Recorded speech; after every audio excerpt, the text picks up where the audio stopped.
My name is Emily McKinney, and my pronouns are she, her. Throughout the month of May, we're excited to explore the story theme. As we continue to imagine what and who we are becoming as we live out our Unitarian Universalist principles together, our stories help us to come to know one another at a deeper level and to dream of the ways our stories will intertwine to build a collective story of liberation, justice, equity, and peace. Stories are the raw materials from which to build values, principles, and communities of care. Today, we share stories from several of our members. The stories are personal and diverse, and we invite you to listen with an ear toward themes and threads and an openness to the experiences that have brought each of us to this place, where we seek to weave our personal stories into a tapestry of community that honors our differences and makes space for our collective becoming.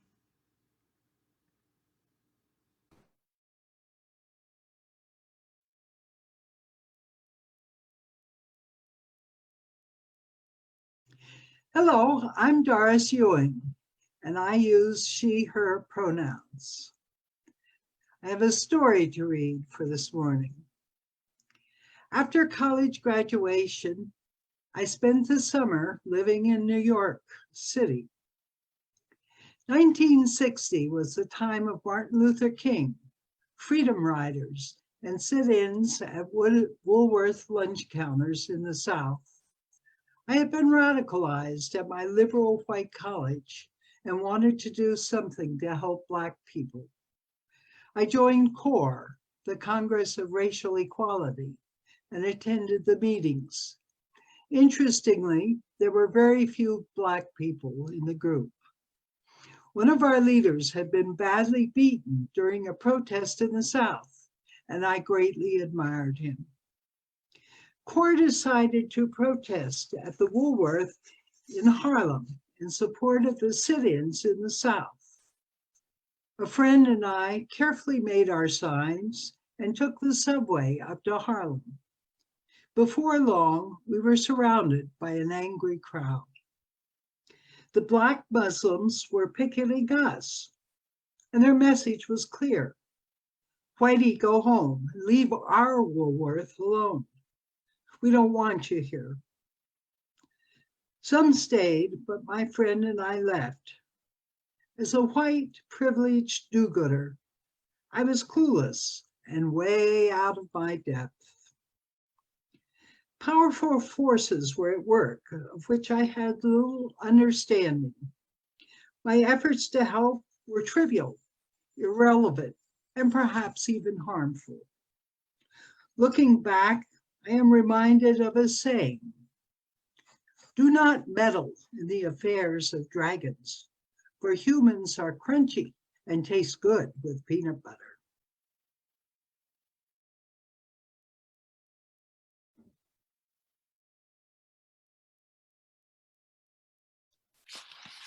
Hello again. As you recall, my name is Betty Ridge and I use she, her pronouns. As many of you know, I'm a semi-retired newspaper reporter. So I've heard and written a lot of stories. People frequently ask reporters where we get our stories. Some are assigned to us by our editors. Some we hear about and write based on their news or information value. And sometimes people who sound like they'll be really interesting to interview turn out to be duds. And frequently those who say, oh, well, you'll never find anything to write about me, turn out to be the most fascinating characters. Sometimes a wonderful story lands in your lap out of the middle of nowhere, a welcome and unexpected treasure.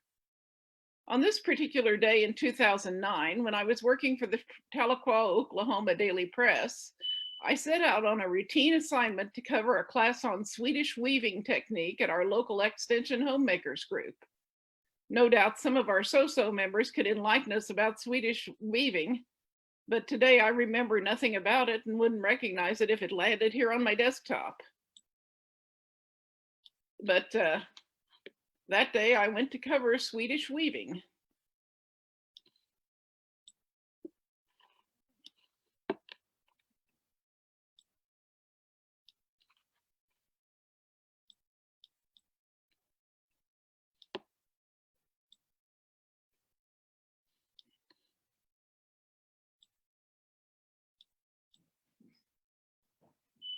And it led me to a story I'll never forget.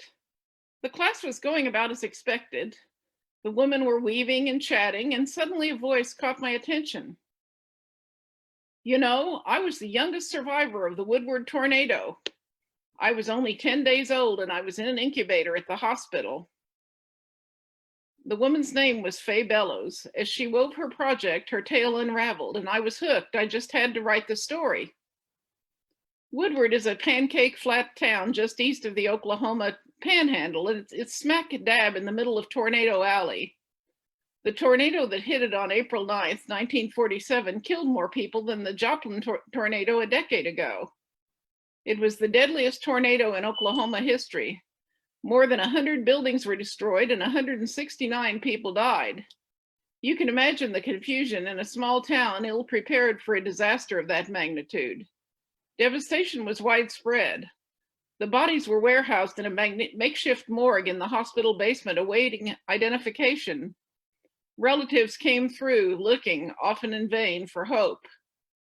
According to the National Weather Service, a similar tornado today may have created similar devastation, but not resulted in nearly so much loss of life because of Doppler radar and other sophisticated warning systems. Not to mention the constant warnings of TV weather people urging us to take cover. The hospital didn't bother to try and evacuate the patients. They just handed them all sleeping pills and left them in their rooms, hoping for the best. Faye's mother had been expecting triplets. Her twin brother, was more than twice as large as she was, and it was in the regular nursery. At 10 days old, Faye still weighed only 2 pounds. In those days, the outlook was dim for a baby that tiny. She remained in the incubator. The doctor, confronted with major casualties needing his immediate attention, decided the infant wouldn't survive and put her in the basement morgue with the bodies from the tornado. A little later, her grandmother came searching through the morgue looking for another grandchild who had been killed in the tornado. She spotted little Faye. "What's this baby doing in here? She's not dead," she demanded. The doctor said he didn't think she'd make it, but she could ask the Red Cross for help. So Grandma went to the Red Cross. They gave her a shoebox to put the baby in and 2 doll dresses, along with some material for diapers. Grandma asked Faye's father for some of his handkerchiefs and used them for diapers, saving the material to make blankets.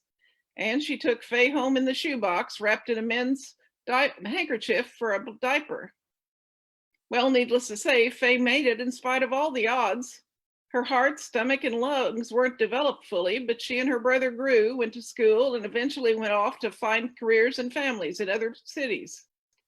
When Faye's marriage ended, and with her children out of the house, she moved back to Woodward to help care for her aging parents. Looking for something to do in her quiet hometown, she enrolled in a class at the Votech. She befriended a classmate who had moved to Woodward from California, where she had grown up. As the anniversary of the big tornado approached, the conversation turned to the storm. Faye repeated her story about being the youngest tornado survivor. "I was 10 days old at the time," she said. "So was I," the California woman said. She went on to tell an intriguing story. She too was in an incubator in the Woodward Hospital, and nobody knew or remembered who she belonged to. A couple visiting the hospital inquired about the baby and her potential fate. "No one knows who she is. You can take her if you want," they were told. It's hard to believe the hospital was so slipshod about handing over a baby, even in the midst of a major disaster, but the couple was allowed to take her home, and shortly afterwards they moved to California. When you looked at the National Weather Service website, it makes you wonder. The website states, "Confusion and fires remained in the aftermath. There was great uncertainty about victim status. In fact, the bodies of some children were never identified, and one child who survived the storm was lost and never returned to the family." As you may recall, Faye's mother had been expecting triplets. Faye had heard that and had her twin brother that she grew up with, but she never recalled hearing whether the third baby had been born or what its fate was. Had the child been stillborn or perhaps perished in the tornado? No one ever told her, and there was no one alive then who would know. She and the California woman compared notes. Not only did they share a birthday, but they had some obvious physical resemblance. They enjoyed the same activities. That's how they wound up in class together. They had similar tastes in clothes. They even drove the same model vehicle, and the California woman had the same kind of camper on her pickup that Faye had on hers. When they met in 1993, people were just beginning to hear about DNA tests. They weren't easy to come by and certainly hadn't gained the popularity they enjoy today. The women thought about taking a DNA test to see if the California woman might be the missing sibling, and were looking into it, but it never happened. Before they could get a test and take it, the woman from California died of the same rare genetic disease that had claimed the life of Faye's younger brother a few years earlier. So Faye continues to live with a mystery that will remain unsolved. I lived in Oklahoma for 35 years and never saw an actual tornado.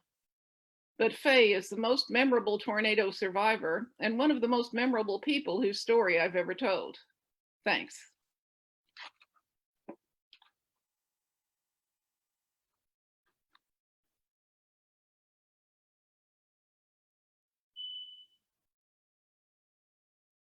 Cabbage and Donuts by Ritchie Mayes. The air is chillingly cold this morning. A small two-bedroom shanty apartment holds no heat, although children sleep together in the same bed. On this morning, like on many, many cold and dreary mornings, this 8-year-old boy, who is much like any dark-hued boy, once again braved the elements. He is called by the growling in his stomach. Go!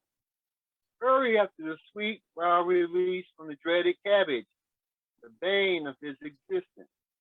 Cabbage is a cursed nightmare beginning from the time that his mother exchanged sex and the illusion of love for the security of public assistance. The dark, early morning air is eerily silent. He slowly, stealthily, like the roaches scattered across the icy floor, puts on his worn and tattered in places clothes, and slips out the door unseen, unheard. It would not have mattered how much noise he made. His mother would not have heard anything through the fog of drunken sleep. The elixir clouded the senses, especially the hearing. The streets are deserted. Only the lone shadow cast by humming overhead lights accompanies him. It is better to be alone, he thought to himself. The shame of foraging must be his alone, but a shame he will soon share with his 2 sisters and 1 brother after he returned with the bounty. Oh, how their eyes will light up and joyous sounds made after the sweets are shared. To share around it delectables is the clandestine mission worth braving the dark, the elements, the shame of discovery, all to thwart the taste of the dreaded leafy green forced upon them all. With gusto and anticipation, the lad half ran down the street, around the corner, and turned right into the grimy alley. All the while, lips anxiously awaited the tasty prize. He only stopped running after he reached the trash cans behind the building. Then crouched slowly behind the trash cans. The metal containers serve as a lookout point while waiting until the right moment to steal away with the loot. What would be left for him this morning to gather by stealth? He must be cautious. The men loading baked bread, cakes, pies, and the most valued prize, round, sweet glazed treasure. Sugary laden donuts do not take kindly to interlopers absconding with their wares. He is nervous. His stomach became knotted. The fear of getting caught is overwhelming. The fear marked time. He peeks above the Greenfield metal container. White-clad men scurry about as they load freshly baked confectionaries inside white, pristine delivery vehicles. Clamor of plastic racks that held the baked dough rang loudly from being slammed into the truck, as loudly as the early day's work is haphazardly completed by men in white.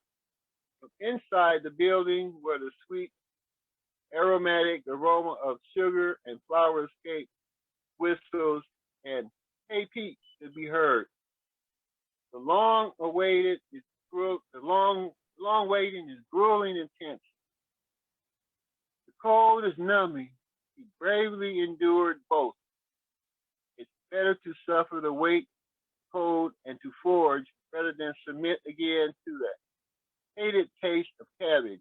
His mind reeled. Soon his mouth would become filled with a delectable release, memory of the dreaded meat. Soon he will savor the rounded, oval, cream-filled, fruit-filled, golden, mountainous crust. Soon he will have a plethora of delicate shapes in his possession. What does it matter about fear? No fear can match the need to escape from the cabbage. He must endure for a short time. He can escape the darkness of life lived, barely subsisting on the nightmare of the bald leaf. His consciousness is bereft of a life lived in a continual wretched existence at the bottom of booze-gulped nights by his young mother. He unknowingly punishes her children with the heavy burden of endless poverty. They must endure it all, endure it daily. The trucks have left. The men have returned to their work inside. The waiting is over. Now is his chance. For a moment he hesitates. His heart pounds quickly.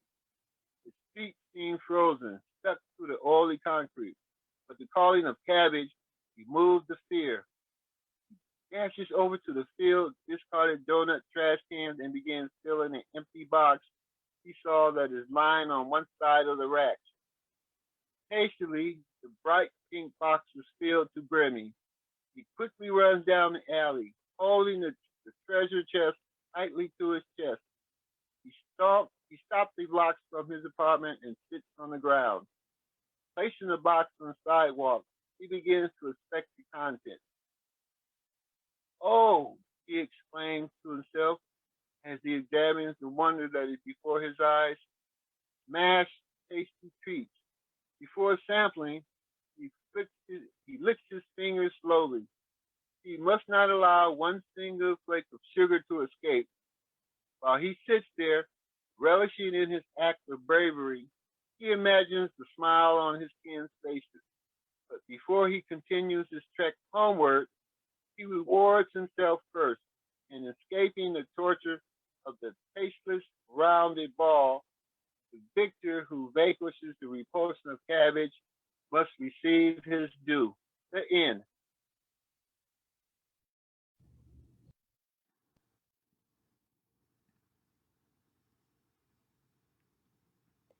Hello again. There are 8 children in my family, and by the time we moved into a partially developed subdivision in South Springfield, there were still 6 of us living at home, and I was about 5 years old. There were still woods with critters of all kinds and big fields with wildflowers and all the various life forms they support near our home. I was homeschooled at this time, and many of my science lessons took place outdoors, studying real leaves and rocks and insects instead of pictures from a book. Very early on, I developed a knack for spotting wildlife in distress and felt compelled to intervene. By the time I was 7, I had roped my parents and siblings into helping me restore an untold number of baby birds to their nests, thwarted cats in their efforts to eat baby bunnies, and gently scooped many earthworms off the sidewalk and back into the dirt after a heavy rain. My dad nicknamed me Snow White because the inherent trust many of these critters seemed to have when I would approach them to help. So it's not surprising that we were aware when a family of squirrels had built a nest in the tree nearest one of our bedroom windows, and we were all watching their progress one spring. My brothers saw the mama squirrel fall into the neighbor's yard and meet an untimely end with their dog. We went to check on the babies and found that the nest had been knocked to the ground, and there were 3 utterly defenseless baby squirrels in it. It was obvious to me that we were going to take them inside and raise them. And to this day, I'm still not sure how I persuaded my parents and siblings that this was happening. But inside they came. I vaguely remember we may have used the real paper yellow pages to call around to various veterinarians, pet stores, and maybe the local zoo to try to figure out what you feed baby squirrels. There was no Google. More clearly, I remember that naming them was a big deal. There were 3. So Yakko, Wacko, and Dot they became. So named for the 3 Animaniacs cartoon characters so popular at the time. Dot had been injured in the fall of the nest and did not make it more than a few days, sadly. But Yakko and Wacko were both indeed yacky and wacky and intensely full of life. They quickly progressed from whatever squirrel milk substitute we had been instructed to whip up and bottle feed them to enjoying nuts and seeds of all kinds straight from our hands. I don't really remember how long they lived inside the house with us before they were strong enough and rambunctious enough that they had to go back out into nature. But I do remember that those squirrels became our friends. Even after they went outside, they would run up and climb the screen door of the backyard and chatter at us, demanding to take food from our hands, run up our arms, and sit to eat atop our shoulders. That's how you get chunks of walnut shells in your hair, by the way. If we went outside to play in the backyard, Yakko and Wacko could be seen following us in the treetops overhead. And they even came back out of hibernation to greet us the following spring. I don't know how long an average Missouri squirrel lives, but I suspect that their absence the 3rd spring indicated that their earthly race was done. Now, when I told this story to our AV coordinator, Luna, she asked me about what we kept the squirrels in inside the house. To the best of my young recollection, it was just a cardboard box with an open top and a blanket and what was left of their nest in the bottom. This was the early 90s. There was no Google, as I said, no Amazon Prime, and my parents still had 6 children at home to feed. They were not about to spring for a fancy cage to try to house these squirrels. They just lived with us, best that I can remember. So I made the joke that the squirrels were feral, and so were all the kids. And while that's a funny tagline to sum up my early childhood, the lessons of that experience are actually encapsulated in that tagline for me. I believe deeply in our 7th principle because I experienced that interdependent web of all existence very early on. I didn't just think abstractly about how I, as a human being, am part of nature. I lived it by eating my own dinner with an adolescent squirrel eating dinner on my shoulder. To this day, I still stop during my morning runs to rescue earthworms after the rain. I plant flowers for the express purpose of nourishing our bees, butterflies, and other pollinators. Last spring, during the height of our anxiety about the pandemic, my husband and I got to share some real joy and comfort in recovering the downed nest of 3 baby robins, restoring it to the tree, seeing the parent robins return to feed them, and watching the babies leave the nest a week later. We delighted in knowing they took refuge as fledglings under our big raspberry bush and my very tall wildflower patches. Moments like this remind me that deep down in our bones, the squirrels and the birds and the flowers are all wild and feral and part of nature, and so am I. We hope you've enjoyed these stories today and that they've sparked your imagination and desire to tell your stories too. Maya Angelou wrote, "There is no greater agony than bearing an untold story inside you." We know that thinking through and writing or sharing our stories in other ways helps us to make sense of our experiences, to draw meaning from them, and to move forward with greater insight and understanding. Imagine the power of all of us exploring our stories together. We hope to hear your story soon. We'd love to feature the stories of our community throughout the month of May, so please submit your stories through the link in What's Up or on our Facebook page.